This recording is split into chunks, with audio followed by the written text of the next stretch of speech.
Olá, tudo bom? Eu sou o professor Araújo de Física e estou aqui para a gente falar da acústica dos tubos abertos. Bom, a teoria dos tubos abertos é o princípio de funcionamento, por exemplo, da flauta e outros instrumentos de sopro. Para começar, a gente tem que lembrar um pouquinho das ondas estacionárias que estão por trás desse fenômeno. A onda estacionária é o resultado da interferência entre ondas que estão se propagando dentro dos tubos sonoros. E aí, ao serem refletidas nas extremidades do tubo, essas ondas geram esse padrão que a gente chama de onda estacionária. Essas ondas estacionárias elas são uma sequência de lóbulos. Os lóbulos são essas áreas, essas barriguinhas aqui, entre o que nós chamamos de nó, o ponto que não tem vibração, onde ocorre interferência destrutiva entre as ondas, e o ventre, onde eu tenho a maior amplitude de vibração possível porque ocorre interferência construtiva entre as ondas. A distância entre dois nós ou dois ventres consecutivos é sempre igual a lambda sobre 2, metade do comprimento de onda da onda que está se propagando dentro do tubo. Quando ocorre, então, a formação das ondas estacionárias no interior do tubo, nós temos alguns padrões possíveis. Aqui eu tenho 3 padrões desenhados.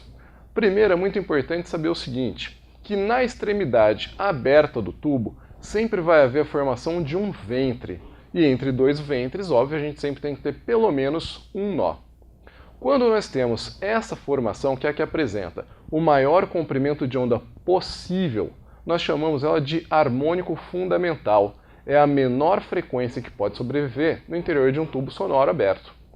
Então, como nós temos metade de um lóbulo mais metade de um lóbulo, ou a distância entre dois ventres igual ao comprimento do tubo, eu posso escrever que L, comprimento do tubo, é igual a lambda sobre 2, metade do comprimento de onda das ondas que se propagam ali. No segundo caso, que nós chamamos de segundo harmônico, nós temos a distância entre 1, 2, 3 ventres consecutivos, ou seja, nós temos 2 vezes metade de lambda. 2 vezes lambda sobre 2 é igual ao comprimento do tubo. E por último, no terceiro harmônico, nós temos lambda sobre 2 mais lambda sobre 2 mais 2 metadinhas aqui, mais lambda sobre 2, L é igual a 3 vezes lambda sobre 2. Repare que a gente já pode achar um padrão aqui nesses 3 primeiros harmônicos. Para cada harmônico nós temos lambda sobre 2, 2 lambda sobre 2, 3 lambda sobre 2.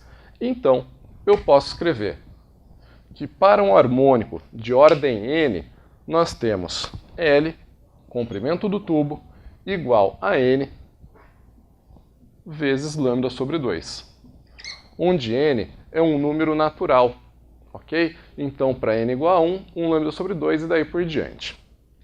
Eu vou agora utilizar a equação fundamental da ondulatória. Lembra dela? Velocidade de propagação é igual ao comprimento de onda multiplicado pela frequência. Isolando o comprimento de onda nessa equação, nós temos lambda igual a v dividido por f. E substituindo esse resultado na nossa equação obtida anteriormente, nós encontramos L igual a n multiplicado por v dividido por 2f. E finalmente, se a gente isolar essa frequência, nós vamos encontrar as frequências possíveis que podem se formar num tubo sonoro aberto.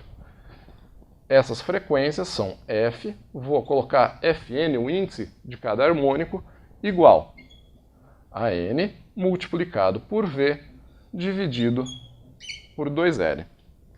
Uma coisa interessante de reparar é que quanto maior for o comprimento do tubo, menor vai ser a frequência. Se você já tocou flauta alguma vez na vida, você sabe que quanto mais buraquinhos da flauta você fecha e mais comprido fica o tubo, mais grave é a nota, ou seja, menor é a frequência do som emitido. Tá certo, pessoal? Então, era isso que eu queria falar. Muito obrigado.